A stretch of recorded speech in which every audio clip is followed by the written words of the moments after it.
يا حسن شنو ردك على كلام مقداد؟ فيش؟ في اللي كان يقول فيه استنى كما قال لك يعني هو ينتظر يعني في حزب جديد يندس فيه تو يعني مثل تجمع نندس يعني النهضه هاكا يركح في اموره مع النهضه كانت تخطف مع النهضه انا ركح في اموري مع النهضه وقال لك اللي كان جاي حزب جديد ادخل له بالله عطيت له النهضه برحمه ابوك طلعتوا فيه يا ولدي خليه يتكلم كنت تتكلم ما قاطعكش خليه يتكلم يا كمل كلامه لا خلي نفهم انت شخليت مع عند النهضه والله ماني فاهم ما هو كانوا موقف سياسي يا ودي عطيته رقابه بالله عطيته رقابه كبيره عملها وقت النهضه والله العظيم انا اليوم تيقنت اللي انت في تونس لا عيب يا لا حسن نعتذر لك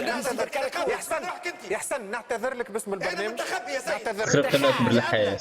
تقريبا يا ابلك نتصور تسبب يا تحشم روحك ما نطيحوش حسن نعتذر لك الحسه هما وانت كذا مره يحطوني معنا مره مع بن علي وانت الشرف وللثوري كل التحيه شو اللعبه مره يحطوني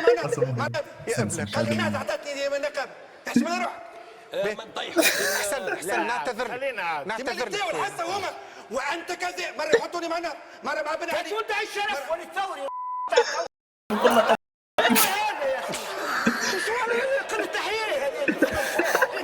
شو اللعبه ذي عدوى تعرف ولا عدوى يا بحث لا سرد اريتي ريش كويت